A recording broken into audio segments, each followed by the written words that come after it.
الحمد لله رب العالمين والصلاة والسلام على سيد المرسلين وعلى آله وأصحابه الطيبين الطاهرين والحمد لله رب العالمين. قال الله تبارك وتعالى بعد أعوذ بالله من الشيطان الرجيم بسم الله الرحمن الرحيم يؤتي الحكمة من يشاء ومن يؤت الحكمة فقد أوتي خيرا كثيرا وما يذكر إلا أولو الألباب. وقال النبي صلى الله تعالى عليه وسلم رواية عن ابن عباس رضي الله عنه أن رسول الله صلى الله عليه وسلم قال من يرد الله به خيرا يفقهه في الدين.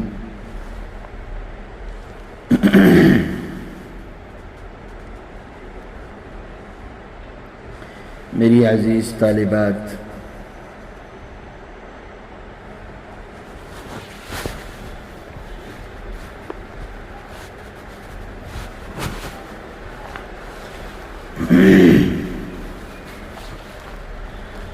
پہلے تو یہ سمجھیں کہ ہم کون ہیں.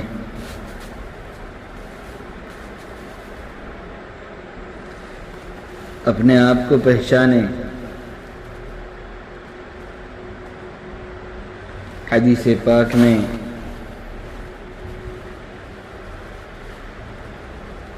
ارشاد فرمایا گیا الکیس من دان نفسہ، عقل مند وہ ہے جو اپنے آپ کو پہچانے کہ میں کون ہوں. ہم تھوڑی دیر کے لیے اپنے دل اور دماغ کو یکجا کریں اور اپنی ضمیر سے پوچھیں، اپنے آپ سے پوچھیں کہ میں کون ہوں.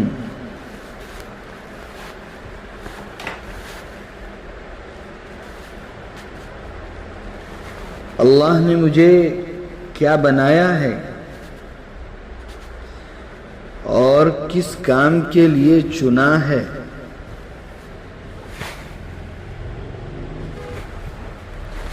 میں ہوں کون؟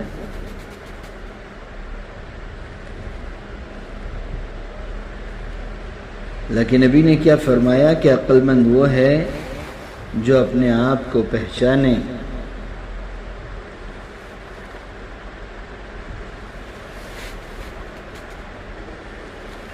آیت کریمہ جو میں نے ابھی پڑھی ہے، اس میں اللہ پاک ارشاد فرماتے ہیں یؤتی الحکمت من یشاء، کہ اللہ جس کو چاہتا ہے سمجھ، دانائی، علم اس کو عطا کرتا ہے.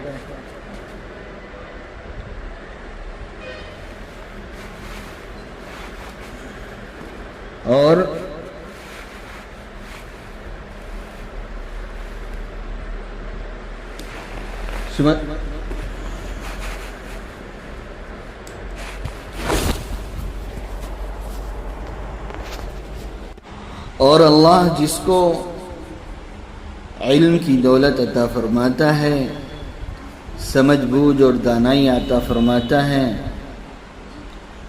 گویا کہ اس کو دنیا اور جہاں کی خیر اس کے مقدر میں اللہ بھر دیا ہے. قد اوتی خیرا کثیرا، کہ اللہ نے اس کو بہت بڑی بھلائی عطا کر دی. وما يذكر الا اولو الالباب، لیکن نصیحت جو حاصل کرتے ہیں، نصیحت جو قبول کرتے ہیں، نصیحت قبول کرنے والے تو عقل مند لوگ ہوتے ہیں. دنیا کی بھلائی، دنیا بھر کی سب سے بڑی نعمت گویا کہ اللہ نے اس کو عطا کیا. تو ہمیں اللہ پاک نے دنیا بھر کی بڑی سی بڑی نعمت گویا کہ عطا فرمائی ہے، اس عظیم نعمت کو لینے کے لیے، حاصل کرنے کے لیے ہم یہاں جمع ہیں۔ حدیث پاک جو میں نے پڑھی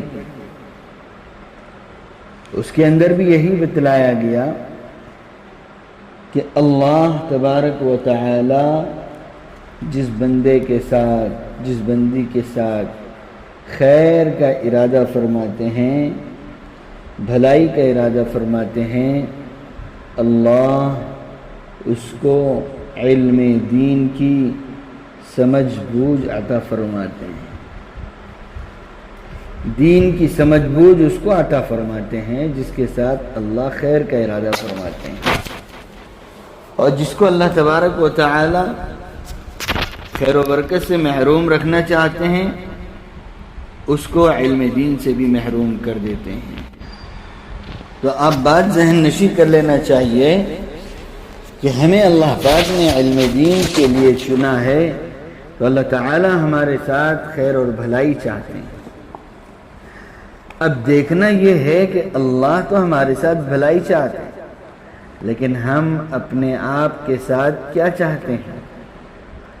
ہم اپنے آپ کو پہچان بھی رہے ہیں کہ نہیں پہچان رہے ہیں؟ ہم اپنے آپ کے ساتھ خیر و بھلائی چاہتے ہیں کہ نہیں چاہتے؟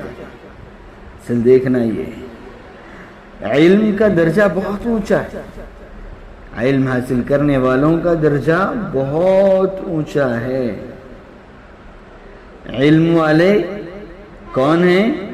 علم والے انبیاء کے وارث کہلائے، ان العلماء ورثۃ الانبیاء، علم والے انبیاء اکرام کے وارث ہیں، اور علم حاصل کرنے والا ما علم من سلک طریقا یلتمس فیہ علما سہل اللہ له طریقا الی الجنہ، جو بھی اللہ کا بندہ بندی علم حاصل کرنے کے لیے گھر کو چھوڑتا ہے، چھوڑتی ہے، یلتمس فیہ علما سہل اللہ له طریقا الی الجنہ، کہ یہ جو گھر سے نکلی ہے مدرسے کے جانب، یہ گھر سے مدرسے نہیں بلکہ جنت کے راستے پر جا رہی ہے، جنت کے راستے پر پڑ گئی ہے۔ اللہ پاک اس کے جنت کا راستہ آسان فرما دیتے ہیں، سہل اللہ له طریقا الی الجنہ۔ اب دیکھیے کہ ہم نے اپنے آپ کو کیا پہچانا ہے، ہمارا مقام اللہ نے کتنا بلند کیا، لیکن ہم اپنے آپ کے ساتھ کیا کر رہے ہیں؟ حضرت ابو ذر غفاری رضی اللہ عنہ روایت فرماتے ہیں، نبی کریم صلی اللہ علیہ وسلم نے فرمایا، اے ابو ذر لأن تغدو فتعلم آیتا من کتاب اللہ، اے ابو ذر تم تھوڑی دیر کے لیے نکلو تاکہ کتاب اللہ کی ایک آیت یاد کر لو۔ فرمایا خیر لک من ان تصلی 100 رکعۃ، تمہارے لیے اس سے بہتر ہے کہ تم 100 رکعتیں پڑھو، 100 رکعت نفل نماز آدمی پڑھے، اس سے بہتر ہے کہ ایک کتاب اللہ کی ایک آیت یاد کرے۔ وَلَأَن تَغْدُوَ فَتَعَلَّمَ بَابًا مِّنَ الْعِلْمِ عُمِلَ بِهِ أَوْ لَمْ يُعْمَلْ خَيْرٌ مِّنْ أَن تُصَلِّيَ 1000 رَكَعَةٍ۔ اللہ اکبر! کیا فرماتے ہیں کہ ایک آیت یاد کر لینا 100 رکعت نفل سے بہتر ہے، اور علم کا ایک باب یاد کر لینا، ایک باب کا مطلب جیسے نماز کا باب ہے، نماز کے مسائل ہیں، مثال کے طور پر نماز کے مسائل، روزے کے مسائل، زکوٰۃ کے مسائل، حج کے مسائل، فلاں چیز کے آداب، فلاں کے آداب، فلاں کے آداب، اس طرح علم کا ایک باب، مثال کے طور نماز کا ایک باب علم کا، مسائل کا یاد کر لینا، سیکھ لینا، یہ 1000 رکعت نماز پڑھنے سے افضل ہے۔ اللہ اکبر، اللہ اکبر۔ اب اندازہ لگائیے کہ آپ کہاں ہیں، آپ کون ہیں، آپ کا کیا مقام ہے۔ طالب علم کو حاصل کرنے کے لیے نکلتا ہے، فرمایا فرشتے اس کے پیروں کے نیچے اپنے پر بچھاتے ہیں۔ ہائے ہائے، اللہ اکبر۔ ہمارے اندر یہ استحضار پیدا ہو جائے، ہمیں یہ سمجھ میں آ جائے کہ میں کون ہوں، تو بس چلنے کا انداز بدل جائے گا، اٹھنے کا انداز بدل جائے گا، بیٹھنے کا انداز بدل جائے گا، بات کرنے کا انداز بدل جائے گا۔ پہلے مجھے پتا تو چلے کہ میں ہوں کون ہیں آپ؟ اپنے آپ سے پوچھے، اپنے ضمیر سے پوچھے، میں کون ہوں، میرا کیا مقام اللہ نے بنایا ہے، میں کس لیے یہاں مدرسے آئی ہوں، میرے آنے کا مقصد کیا ہے۔ میرے آنے کا مقصد دوستی یاری کرنا ہے یا پھر علم دین حاصل کرنا ہے۔ اللہ نے علم دین حاصل کرنے کے لیے کتنے فضائل علم دین کے بیان کیے ہیں۔ یرفع اللہ الذین آمنوا والذین اوتوا العلم درجات، فرمایا دنیا میں سب سے بڑا مقام کسی کا ہے، وہ علم والے کا ہے، علم والے کا۔ ایمان بھی ہے اور علم بھی ہے، نور علی نور۔ ایمان ہے، علم نہیں ہے۔ ایمان تو اصل چیز ہے، نجات اسی پر ہے، لیکن ساتھ میں علم بھی ہے تو پھر اس کا وہ مقام ہے جس کو دنیا چھو نہیں سکتی۔ اللہ نے آدم علیہ السلام کو علم دیا، فرشتوں کو ان کے سامنے جھکنے کا حکم دیا، فرشتوں کو جھکا دیا علم کے آگے۔ وہ علم ہم حاصل کر رہے ہیں، اتنا بڑا مقام اللہ نے ہمیں عطا کیا کہ سمندر کی مچھلیاں، بلوں میں رہنے والی چونٹیاں، یہ سب ہماری مغفرت کی دعا کرتی ہیں، اور ہمارا حال یہ ہے کہ ہم نے اپنے آپ کو پہچانا ہی نہیں۔ ہماری زبان کیسی ہے، ہمارے بات کرنے کا انداز کیسا ہے، ہاں؟ کیا ہمیں کبھی احساس ہوا کسی کو گالی دیتے ہوئے یا کسی سے جھگڑتے ہوئے، کسی سے لڑتے ہوئے کہ میرے جو قدم ہیں فرشتوں کے پروں پر ہیں، میں فرشتوں کے پروں پر بیٹھی ہوئی ہوں، فرشتوں کے پروں پر کھڑی ہوں، میں فرشتوں کے پروں پر چل رہی ہوں، پھر رہی ہوں، اور پھر میں گالی بھی دے رہی ہوں، پھر میں بحث بھی کر رہی ہوں، پھر میں دوسروں کو جواب بھی دے رہی ہوں۔ اللہ اکبر۔ کبھی ہم نے سوچا میری کیا قدر و قیمت ہے اور میں کیا کر رہی ہوں، کیا میری ہے؟ اللہ نے میرا کیا مقام بنایا اور میں اپنے آپ کو کیسے نیچے گرا رہی ہوں؟ ہم نے کبھی سوچا؟ اپنے آپ کو پہچانیں، اپنے آپ کو پہچانیں، اپنے آپ کو پہچانیں۔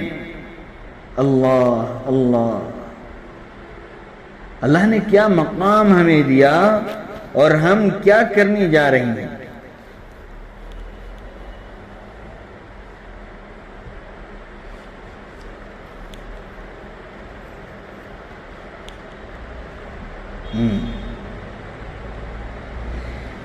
دنیا میں سب سے بڑا مقام علم والوں کا ہے، علم والوں، اس سے بڑا مقام کوئی نہیں۔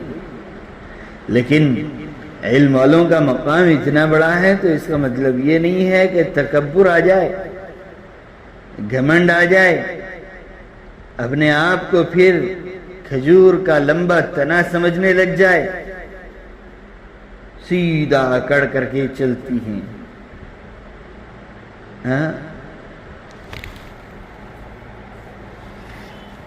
جو اکڑتا ہے وہ ٹوٹ جاتا ہے، جو اکڑتا ہے وہ ٹوٹ جاتا ہے، اسے کاٹ دیا جاتا ہے، اور جو جھکنا جانتا ہے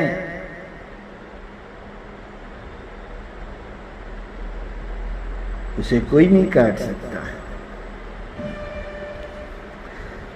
جہاں تکبر آیا مزاج میں، اللہ تعالیٰ کو تکبر والا بالکل پسند نہیں، تکبر والی بالکل پسند نہیں۔ علم آیا یعنی درخت پر جب پھل لگتے ہیں تو وہ درخت جھکنا شروع ہوتا ہے، علم آتا ہے تو آدمی جھکنا شروع ہو جاتا ہے، تواضع اس کے اندر آ جاتا ہے، عاجزی انکساری آنا شروع ہو جاتی ہے۔ ہاں، علم اور اتنا بڑا مقام اللہ نے عطا کیا ہے تو اس کا مطلب یہ نہیں کہ ہم تکبر میں پڑ جائیں، گھمنڈی میں پڑ جائیں، نہیں نہیں، جب پھل لگتے ہیں درخت پر تو پھل جھکنا شروع ہوتا ہے، اسی طرح علم اندر سینے میں آتا ہے، آدمی اکڑے نہیں بلکہ جھک جائے، جھک جائے۔ جب فصل کھیت میں فصل بڑی ہوتی ہے، اکڑ جاتی ہے تو کیا کیا جاتا ہے؟ اس کو شروع میں دانے کو بڑے اعزاز کے ساتھ دانے کو زمین کے اندر ڈالا جاتا ہے، اس کی نگرانی کی جاتی ہے، اور پھر وہ پودا ہوتا ہے چھوٹا سا، اس کا بڑا خیال رکھا جاتا ہے، وہ پودا پانی ڈالا جاتا ہے، اس کو گھاس پھوس سے کیڑوں سے بچایا جاتا ہے، اور جب تک یہ چھوٹا ہے چھوٹا بن کر رہے گا، یہی اس کے ساتھ کیا جاتا ہے۔ جب یہ درخت بڑا ہو جاتا ہے، اونچا ہو جاتا ہے، اور اپنے آپ میں یہ سمجھتا ہے میں کچھ ہوں، تو کیا کیا جاتا ہے؟ اس کو فصل کاٹ دی جاتی ہے۔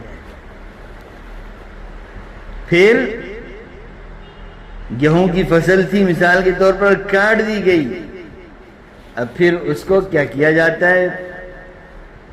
اس کو نکالا جاتا ہے، اس کو روندا جاتا ہے، اس کو پیسا جاتا ہے، اس کے آٹے بنائے جاتے ہیں، آٹا گوندا جاتا ہے، روٹی بنا کے انسان کھا لیتا ہے۔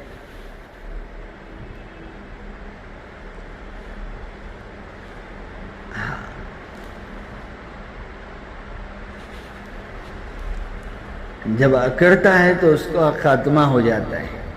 اکڑنے کے بجائے جب اپنے آپ کو مٹاتا ہے، اپنے آپ کو مٹاتی ہے، جہاں مٹایا اللہ تعالیٰ نے اس کو اونچا کیا، جہاں تواضع اختیار کی، من تواضع للہ رفعہ اللہ، جو اللہ کے لیے اپنے آپ کو مٹاتا ہے، تواضع اختیار کرتا ہے، اپنے آپ کو چھوٹا بناتا ہے، اللہ اس کو بلند کرتا ہے، اللہ اس کو بلند فرماتے ہیں۔ جس نے اپنے آپ کو مٹایا اللہ نے اس کو بلند کر دیا۔ یہی مثال لے لو، دانے نے اپنے آپ کو مٹایا، زمین کے اندر ڈالا تو اللہ نے اس کو بلند کیا، اللہ نے اس کو بلند کیا، اس کی حفاظت کی، اس کے کونپل پھٹا، پودا ہوا، پودے سے پھر اور بڑا ہوا، ہاں اونچا ہو گیا، اس کے اندر پھل آ گیا، اب پھر اپنی صورت اس نے ایسے بنا لی جیسے اکڑ رہا ہے۔ جب اپنے آپ کو مٹایا تو اللہ نے اس کو بلند کیا، اور جب اکڑا تو پھر اس کو کاٹ دیا گیا، ختم۔ علامہ اقبال کہتے ہیں مٹا دے اپنی ہستی کو اگر کچھ مرتبہ چاہے، مٹا دے اپنی ہستی کو اگر کچھ مرتبہ چاہے، کہ دانا خاک میں مل کر گل و گلزار ہوتا ہے۔ دانا مٹی میں مل جاتا ہے، اپنے آپ کو مٹا دیتا ہے تو پھر وہ گل بنتا ہے، گلزار بنتا ہے۔ اللہ اکبر، پھر اس کی شان ہی کچھ اور ہوتی ہے۔ تو میری عزیز طالبات، ہم اپنے آپ کو پہچانیں کہ ہم کون ہیں۔ اللہ نے علم جیسی نعمت عطا کی، علم حاصل کرنے کے لیے اللہ نے ہمیں قبول فرمایا، علم حاصل کرنے کے لیے اللہ نے ہمیں بھیجا، تو ہم گویا جنت کے راستے پر پڑ گئی ہیں، جنت کے راستے پر۔ اب اگر ہم اپنے آپ کو اس سے محروم کرنا چاہتے ہیں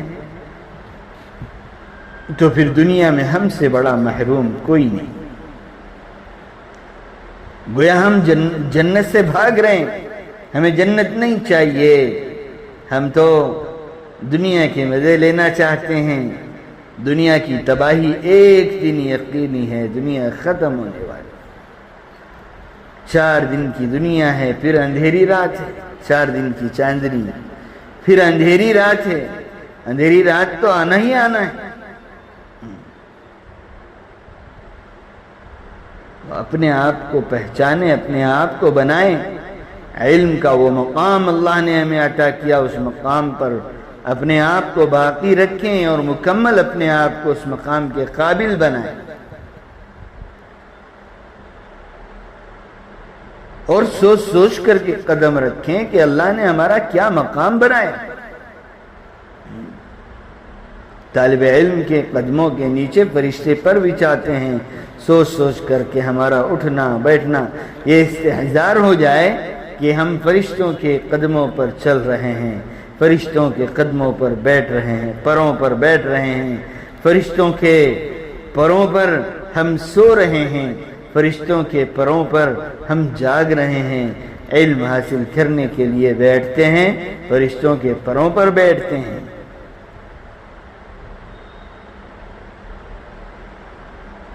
اتنا اونچا مقام، اور ہم اپنے آپ کو کہاں سے کہاں پہنچانے کی فکر کرتے ہیں۔ یہ دیکھ لیں،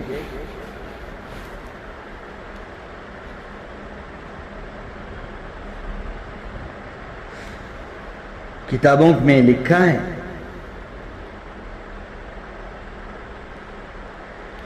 علم میں اگر مضبوطی چاہتے ہیں، علم میں رسوخ چاہتے ہیں،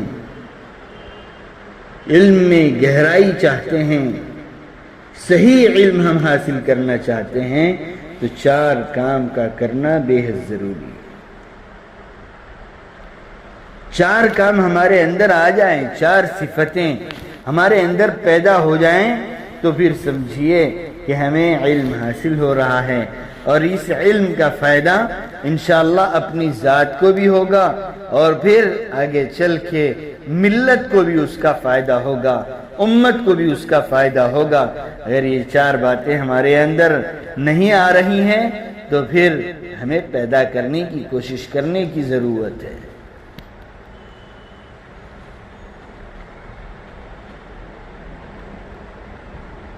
پہلی نشانی اور پہلی صفت یہ ہے التقوی فیما بینہ و بین اللہ،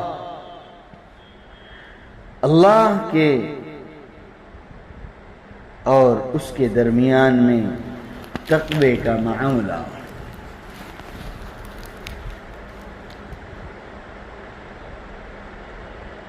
اللہ کا ڈر ہو۔ ہم جو بھی کام کرنے جا رہے ہیں، ہمارا اٹھنا، ہمارا بیٹھنا، ہمارا سونا، ہمارا جاگنا، ہمارا چلنا، ہمارا پھرنا، ہر وقت اس بات کا استحضار ہو کہ اللہ مجھے دیکھ رہا ہے، اللہ کا خوف ہمارے اندر ہو، اللہ کا ڈر ہمارے اندر ہو کہ میں یہ کام کروں گی تو اللہ کو کیا جواب دوں گی؟ اللہ میرے اس کام سے خوش ہوگا کہ ناراض ہوگا؟ اس ذہن کے ساتھ چلیں۔ تقوی ہو، پرہیزگاری ہو، اللہ کا خوف ہمارے اندر موجود ہو۔ علم آتا ہے تو خشیت آتی ہے۔ فرمایا انما یخشی اللہ من عبادہ العلماء، کہ اللہ سے ڈرنے والے علم والے ہوتے ہیں۔ علم والے اللہ سے ڈرتے ہیں کیونکہ انہیں علم حاصل ہے، علم ہے، یہ اپنے آپ کو پہچانتے ہیں۔ جو اپنے آپ کو پہچانتا ہے اللہ کو پہچانتا ہے۔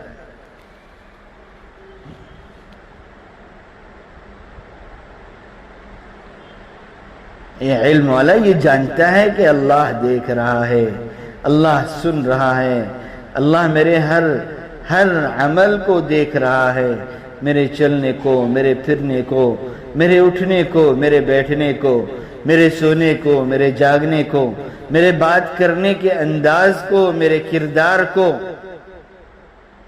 اللہ ہر چیز کو دیکھتا ہے۔ میں کلاس میں بیٹھی ہوں، کتاب میں میرا خیال ہے، اللہ ایک تو یہاں تک وہ جانتا ہے، یعلم خائنۃ الاعین وما تخفی الصدور۔ اللہ آنکھوں کی خیانت، آنکھوں سے اشارے کرتے نہیں، دنیا کے لوگوں کو معلوم نہیں ہوتا کہ کون کس نے کیا اشارہ کیا ہے، لیکن اللہ ان اشاروں کو بھی جانتا ہے کہ یہ بندی کیا اشارہ کر رہی ہے، کس کو اشارہ کر رہی ہے، یہ کیا بولنا چاہتی ہے، اس کے آنکھوں کے اشارے میں کیا چھپا ہوا ہے۔ اور پھر اتنا ہی نہیں، وَمَا تُخْفِي الصُّدُورِ، تمہارے دلوں کے اندر کیا چھپا وہ بھی جانتا ہے۔ آنکھوں کی خیانت اور دلوں میں چھپی چیز دونوں کو اللہ جانتا ہے۔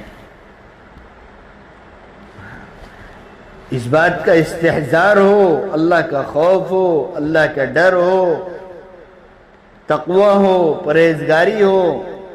فرمایا یہ علم یہ پہلی صفت ہے جو رسوخ فی العلم کی علامت ہے۔ دوسری صفت کیا ہے؟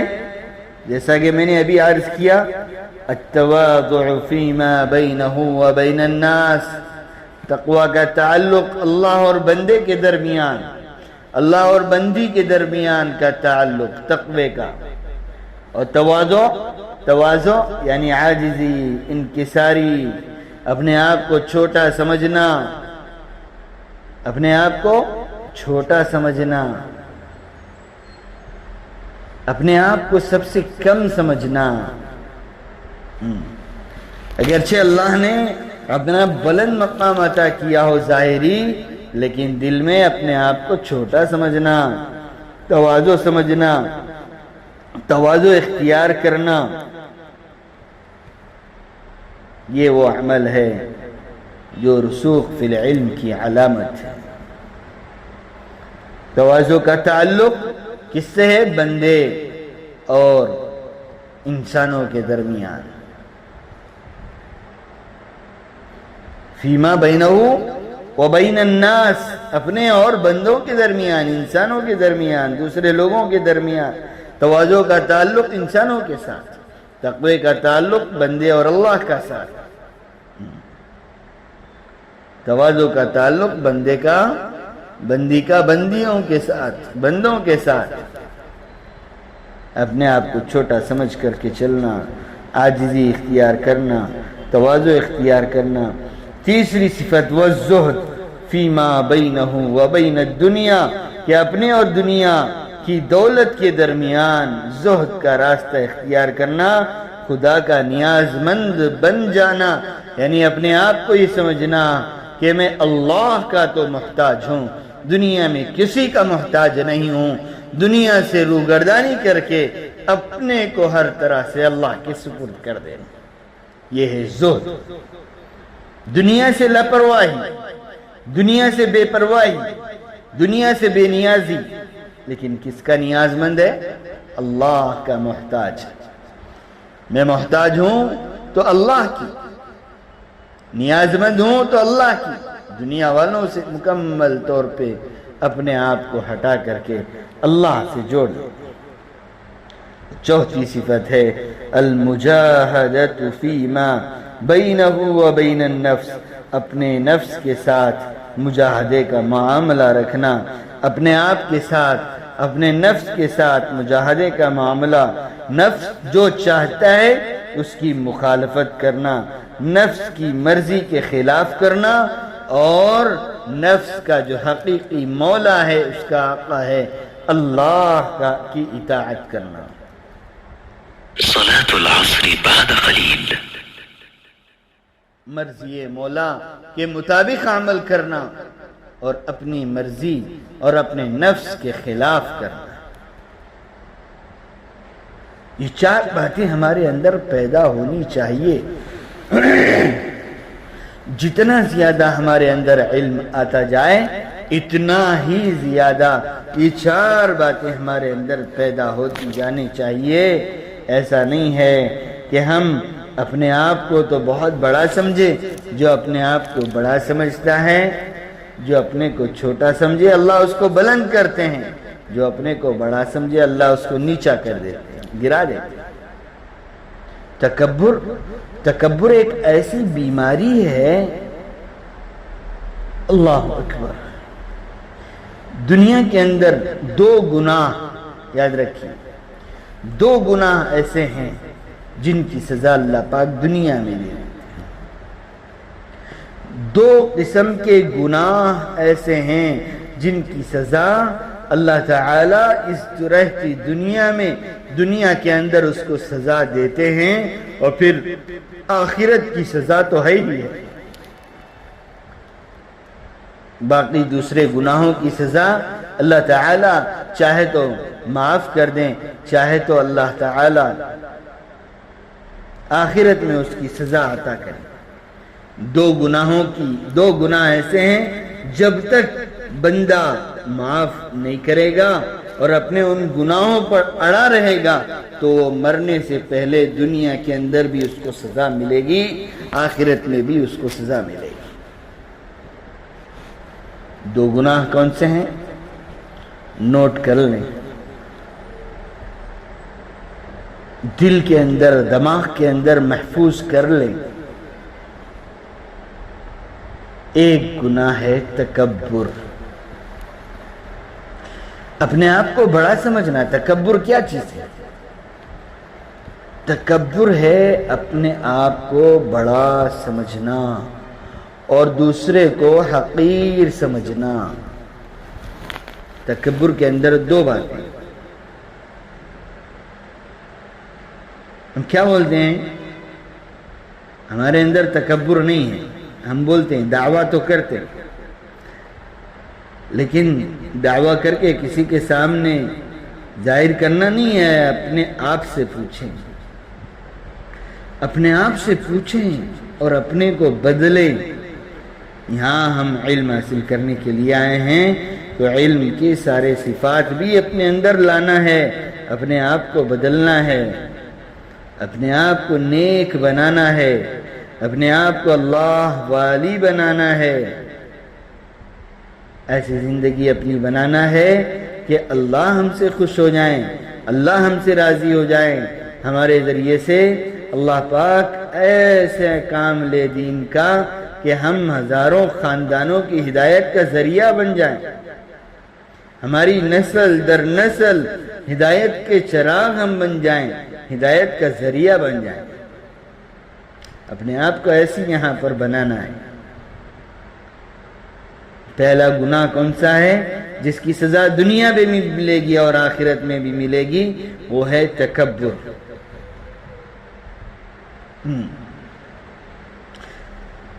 تکبر عزازیل را خار کرد۔ عزازیل کون تھا معلوم ہے آپ لوگوں کو؟ عزازیل شیطان کا نام تھا۔ عزازیل کون تھا؟ یہ فرشتوں کا استاذ تھا۔ فرشتوں کا استاذ ابلیس دنیا کا کوئی زمین کا چپا چپا کوئی جگہ ایسی خالی نہیں ہے جس جگہ پر عزازیل نے سجدہ نہ کیا ہو.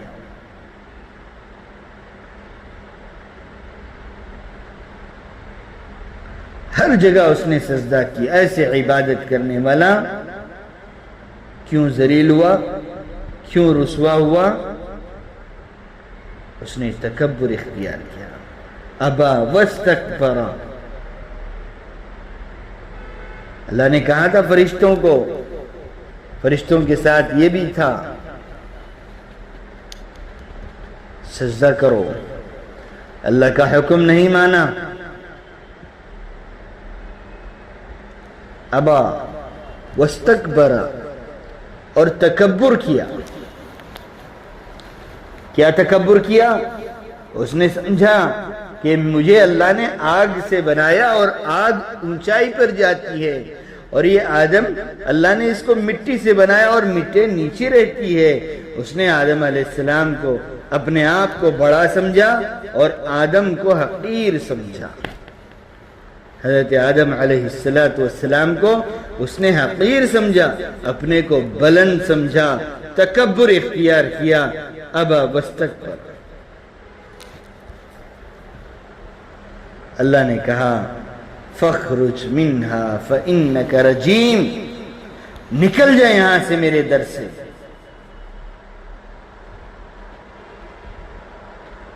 دھتکار دیا گیا, دھتکارا ہوا بنا دیا گیا, اس کو نکال دیا اپنے دربار سے. تھا کون؟ تھا تو فرشتوں کا استاد,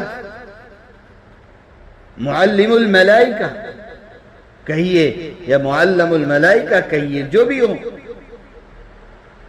فرشتوں کا استاد ہو چاہے شاگرد ہو, لیکن اتنا بڑا مقام تھا, تکبر اختیار کیا تو کیا ہوا؟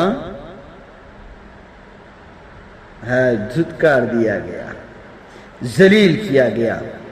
آج کسی کی زبان سے نکلتا ہے شیطان تو آدمی اچھا سمجھتا ہے. شیطان سے نفرت کرتے ہیں لوگ. کیوں؟ اس نے تکبر اختیار کیا اور ذلیل ہو گیا. اگر آج ہم بھی شیطان والے کام کریں گے اور تکبر اختیار کریں گے تو اللہ کا کیا معاملہ ہوگا؟ میری عزیز طالبات, تکبر سے توبہ کریں, توبہ کریں. اپنے اندر تواضع کو پیدا کریں, اپنے اندر انکساری کو پیدا کریں. ہاں, اپنے آپ کو چھوٹا بنائیں. جو علم حاصل کرتا ہے اپنے آپ کو چھوٹا بنائے بغیر کوئی علم حاصل نہیں ہو سکتا. اپنے آپ کو کھپائے بغیر علم حاصل نہیں ہو سکتا. اپنے آپ کو علم کے لیے وقف کیے بغیر علم حاصل نہیں ہو سکتا. اپنے آپ کو کھپانا پڑے گا, لگانا پڑے گا. اللہ نے ہمیں جو بڑا مقام عطا کیا ہے اس مقام کی لاج رکھنا پڑے گا. اپنے آپ کو اللہ سے ڈر ڈر کے زندگی گزارنا پڑے گا. نفس کی مخالفت کرنی ہوگی, چھوٹا بن کے گزرنا پڑے گا. جی, اور اپنے آپ کو اللہ کا محتاج, دنیا سے بے رغبت بنانا پڑے گا. تب جا کے علم کی دولت آتی ہے, اور پھر اصل علم کا مزہ تب آتا ہے.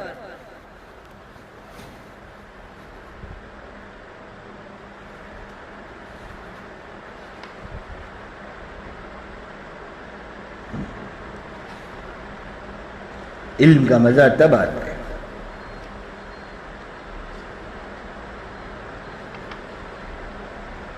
میری عزیز طالبات, اپنے آپ کو پہچانیں, اپنے آپ کو پہچانیں.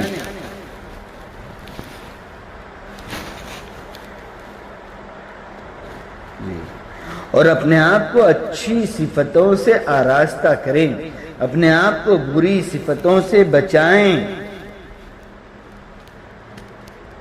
مدرسے کے اندر چاہے ہم 1 دن رہے ہوں، 2 دن رہے ہوں، چاہے 10 دن رہے ہوں، چاہے مہینہ رہے ہوں، 2 مہینے رہے ہوں، 4 مہینے رہے ہوں، 6 مہینے رہے ہوں، سال ہو گیا، 2 سال ہو گیا، کتنا بھی عرصہ مدرسے کی زندگی میں ہم گزار رہے ہیں، جتنے دن ہمارے بڑھ رہے ہیں اتنے اچھے صفات ہمارے اندر پیدا ہونی چاہیے، اتنے اچھے صفات۔ جی، آداب المتعلمین کا مطالعہ ہم کرتے رہتے ہیں۔ آداب المتعلمین یعنی علم حاصل کرنے والوں کے آداب، کیسے کیسے آداب۔ تو اس میں حضرت قاری صدیق صاحب باندھوی رحمۃ اللہ علیہ، اللہ اکبر، انہوں نے 10 آداب لکھے، پوری کتاب میں صرف 10 آداب لکھے ہیں کہ علم کے حاصل کرنے کے آداب کیا ہیں۔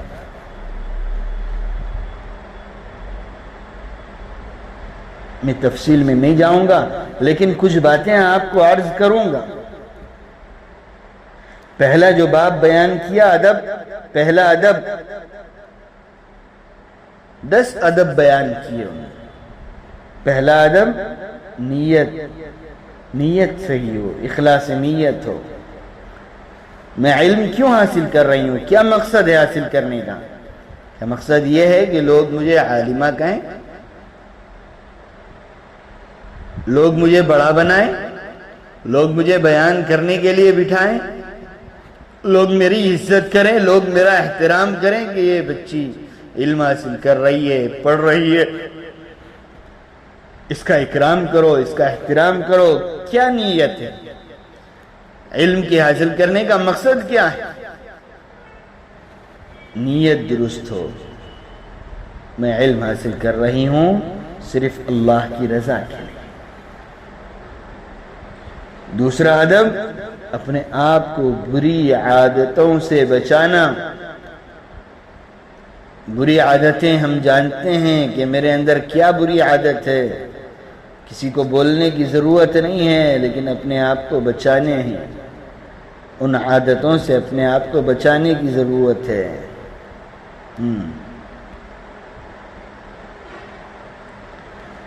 یہ نہیں کہ دوسرے کے اندر بری عادتیں کیا ہیں یہ دیکھتے بیٹھ جاؤ، نہیں، یہ نہیں، بلکہ اپنے آپ کو دیکھنا ہے کہ میرے اندر کیا کیا بری عادتیں ہیں، اور اپنے آپ کو ان عادتوں سے چھڑانا ہے، دور بھاگنا ہے، اپنے آپ کو چھڑانا۔ میں اچھی بن جاؤں، میرا نفس سدھر جائے، میرے نفس کا تزکیہ ہو جائے، میں گناہوں سے پاک اور صاف بندی بن جاؤں، میں اللہ والی بندی بن جاؤں۔ بری عادتوں سے اپنے آپ کو بچانا۔ تیسرا ادب فرمایا اساتذہ کا ادب، اس کے بغیر تو علم ہی نہیں آتا۔ چوتھا ادب فرمایا اساتذہ کی خدمت، ہاں، خدمت سے خدا ملتا ہے، عبادت سے جنت ملتی۔ پانچواں ادب فرمایا علم، دین کی کتابوں کا احترام، کتابوں کا احترام، کاپی کا احترام، قلم کا احترام، پین، پنسل، ربر، شارپنر کا احترام، ان کا ادب۔ جی، کسی نے کہا کہ آپا ذرا قلم دے دو، تو یہاں سے پنسل اٹھا کے ایسے پھینک دے دو، نہیں، یا تو جس کو چاہیے وہ خود اٹھ کر کے لیں، یا دینے والی جا کر کے خود اٹھ کر کے جا کر کے پہنچا دیں۔ یہ ادب ہے آلات علم کا۔ پانچواں ادب کیا ہے؟ کتابوں کا احترام، قلم، پین، پنسل وغیرہ کا احترام۔ ساتواں ادب علم حاصل کرنے میں محنت کرنا۔ آٹھواں ادب علم کے لیے لمبا سفر۔ 9واں ادب علم میں ثبات قدمی، ہر قسم کی تکالیف برداشت کرنا۔ حالات آتے ہیں، پریشانی کچھ نہ کچھ آتی ہے، وقتی طور پر ہوتی ہے، صبر کرنا، اپنے آپ کو جمانا، ہر حال میں اپنے آپ کو جمانا، کچھ بھی تکلیف ہو، کچھ بھی مسئلہ ہو جائے، میں نے جب اللہ نے مجھے اس علم کے لیے قبول کیا ہے، مجھے جنت کے راستے پر ڈال دیا ہے، جب تک میں اس کی مستحق نہیں بن جاؤں گی اس وقت تک مجھے جانے کا ہے۔ ہر طرح کے تکالیف میں برداشت کرتے ہوئے اپنے آپ کو علم کے لیے ثابت قدم رکھنا۔ اور 10واں ادب لکھا ہے کسی شیخ کامل سے اپنا اصلاحی تعلق رکھنا۔ ایک ادب میں نے درمیان میں چھوڑ دیا، کون سا؟ 6واں ادب، ادب ششم۔ ادب ششم میں کیا ہے؟ رفقا کے ساتھ ہمدردی، اپنے ساتھیوں کے ساتھ ہمدردی، ایک دوسرے کا احترام۔ جی ہم ایک کلاس میں رہتی ہیں، ایک کلاس میں پڑھتی ہیں، ایک ساتھ اٹھنا بیٹھنا ہے، ایک شین میں کھاتی ہیں، مدرسے کی ہر طالبہ، ہر بچی ایک دوسرے کے ساتھ ہمدردی کا معاملہ، اپنے حق کو معاف کرنا، دوسرے کے حق کو ادا کرنے کی فکر کرنا۔ یہ عادت ہم کو یہیں سے ڈالنا ہے، سامنے والے کا اکرام کرنا۔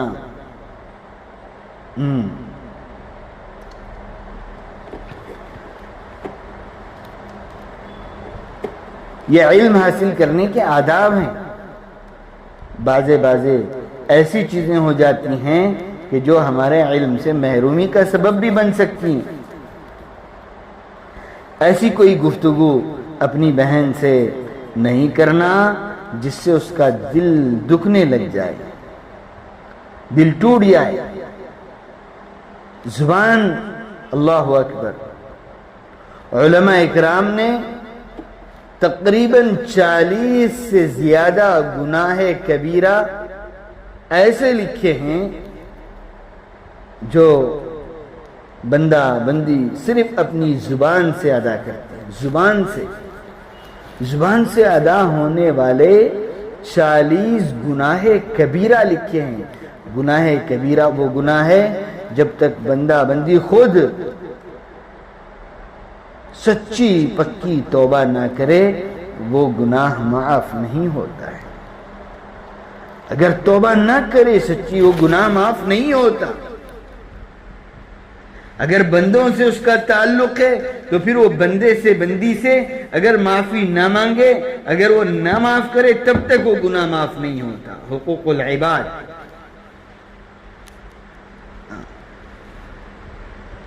اگر سامنے والے نے معاف کر دیا کہ اللہ کے لیے میں تجھے معاف کر دیتی ہوں، تو پھر اللہ پاک اس کو معاف کر سکتے ہیں۔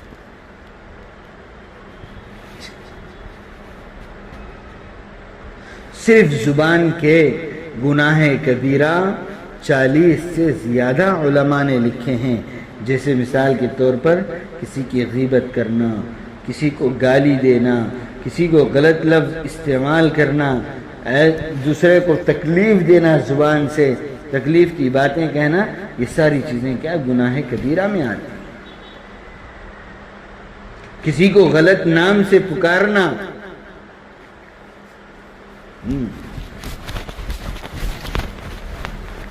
جیسے مثال کے طور پر کوئی لنگڑی ہے تو اس کو بولنا لنگڑی، پیر سے معذور ہے تو اس کو کیا پکار رہے ہیں؟ لنگڑی بول کے پکارنا کیا یہ گناہ کبیرہ ہے۔ اللہ اکبر، بڑی پکڑ ہے اس پر اللہ کی۔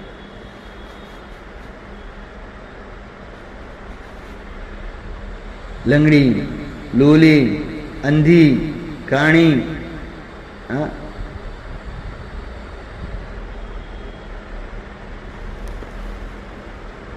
غلط نام سے پکارنا یہ گناہ کبیرہ ہے۔ وَلَا تَنَابَزُوا بِالْأَلْقَابِ بِئْسَ الِاسْمُ الْفُسُوقُ بَعْدَ الْإِيمَانِ۔ اللہ اکبر، غلط ناموں سے ہرگز کسی کو نہ پکارو۔ ایمان کے بعد یہ کتنی بری بات ہے کہ تمہاری زبان پر غلط باتیں آتی ہیں۔ تو ایمان والی بھی ہے اور غلط باتیں بھی کرتی ہے، ایمان والی بھی ہے، زبان سے گندی باتیں بھی کرتی ہے، گندگی کو زبان سے نکالتی ہے، ایسی باتیں کرتی ہے جس سے سامنے والے کے دل کو ٹھیس پہنچتی ہے، سامنے والے کو تکلیف پہنچتی ہے۔ ایمان کے ساتھ یہ ناممکن ہے۔ اگر ایمان اندر سے بن رہا ہو، ایمان اندر داخل ہو رہا ہو، اور پھر ایمان سے بڑھ کر کے ایمان کے ساتھ علم والی ہے، اللہ اکبر، تو اس کی تو کیا شان ہے، اس کی تو کیا شان ہے۔ اس کی نظر اٹھتی ہے تو اللہ اکبر، اس کے دیکھنے کا انداز مختلف، اس کے بات کرنے کا انداز مختلف، اس کے مسکرانے کا انداز مختلف، اس کی چال ڈھال بالکل مختلف۔ یہ کیسے چل رہی ہے، یہ کیسے بول رہی ہے، یہ کیسے اٹھ رہی ہے، یہ کیسے سو رہی ہے، یہ کیسے جاگ رہی ہے، ہائے ہائے یہ تو علم والی ہے، یہ فلاں مدرسے میں پڑھنے والی طالبہ ہے، اس کے دل میں علم کا احساس ہے، یہ فرشتوں پر چلنے کا اس کے دل میں احساس ہے، استحضار ہے، اللہ کے دیکھنے کا استحضار ہے، اس کے دل میں اللہ کا خوف ہے، ڈر ہے، لوگوں کے ساتھ بڑے تواضع سے عاجزی کے ساتھ رہتی ہے، اپنے ساتھیوں کے ساتھ اس کا ایسا ہی معاملہ بڑھتا ہوا ہے۔ چھٹواں ادب، آپ پڑھیں، کتاب اٹھائیں، تفصیل سے مجھے سنانے کا موقع بھی نہیں ہے، لیکن پڑھیں، آپ کو پتہ چلے گا کہ کیا کیا حضرت نے بیان فرمایا ہے۔ رفقا کے ساتھ ہمدردی، کسی کو بھی حقیر سمجھنا،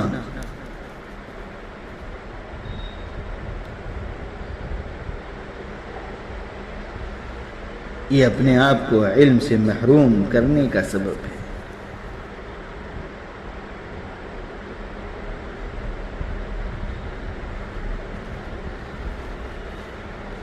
ایک شعر لکھا ہے، العلم حرب للفتى المتعالی كالسیل حرب للمکان العالی۔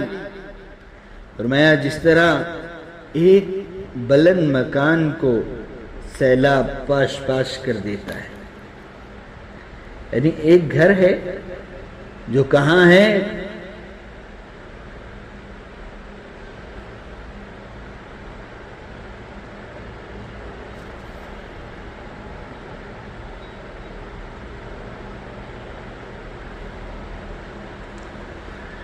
گھر ہے جو اونچا بنایا گیا ہے، 3 منزلہ 4 منزلہ 5 منزلہ لمبا گھر ہے، ایک دم بنایا گیا۔ سیلاب آتا ہے تو کیا ہوتا ہے، سیلاب جب خطرناک انداز سے آتا ہے تو بلند گھر آسانی سے ڈھا جاتے ہیں، گر جاتے ہیں۔ جو چھوٹے گھر ہیں چونکہ وہ زمین سے لگے رہتے ہیں، زیادہ بلند نہیں ہوتے، زمین سے لگے رہتے ہیں تو وہ محفوظ رہتے ہیں۔ پانی آتا ہے اس کے اندر سما جاتا ہے، لوگ چھت کے اوپر چلے گئے، پانی گھر کے اندر آ گیا، لیکن گھر کو زیادہ نقصان نہیں ہوا، سامان خراب ہو گئے، نکل گئے، چلے گئے، لیکن گھر دیواریں اس کی مضبوطیں کھڑی ہیں۔ لیکن یہی گھر بہت اونچا بنایا گیا تھا، 4-5 منزل کا ہے، اس سے زیادہ بڑا منزلہ ہے، ایک سیلاب کا جو جھونکا خطرناک آیا تو پوری کی پوری عمارت ڈھا گئی، زمین کے ساتھ لگ گئی۔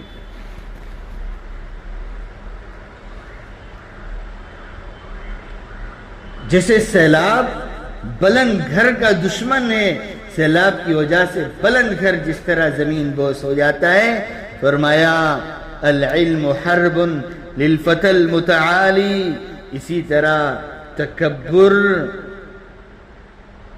عالم کے علم کو زمین بوس کر دیتا ہے، ختم کر دیتا ہے۔ تکبر علم کا خاتمہ ہے، تکبر والے کو علم آ ہی نہیں سکتا۔ جب کسی پھل کو درخت لگتے ہیں تو وہ جھکنا شروع ہوتا ہے، جب کسی کے اندر علم آتا ہے تو اس علم کی وجہ سے آدمی کے اندر تواضع پیدا ہونی چاہیے، جھکنا آنا چاہیے۔ ایسا نہیں کہ جتنا زیادہ علم آ رہا ہے اتنا ہی اکڑنا بھی آ رہا ہے، نہیں، اکڑنا نہیں، بلکہ اکڑ چھوڑ کر کے اپنے آپ کو جھکانا، عاجزی اختیار کرنا، یہ بے حد ضروری ہے، بے حد ضروری ہے۔ صحابہ اکرام رضی اللہ عنہم اجمعین کہ جو صفات قرآن میں اللہ نے بیان کیے، اس میں کیا فرمایا؟ رحماء بینہم، اللہ اکبر۔ آپس میں صحابہ کو اگر دیکھیں گے تو ان کی صفات، ان کی ایسا معاملہ ان کا آپس میں تھا، رحماء، ایک دوسرے پر ہمدرد ہوتے تھے، رحم دل ہوتے تھے، ہر ایک کے ساتھ رحم دلی کا معاملہ، ہمدردی کا برتاؤ، رحماء بینہم۔ تراہم، تم دیکھو گے ان کو، رکعا سجدا یبتغون فضلا من اللہ، اللہ اکبر،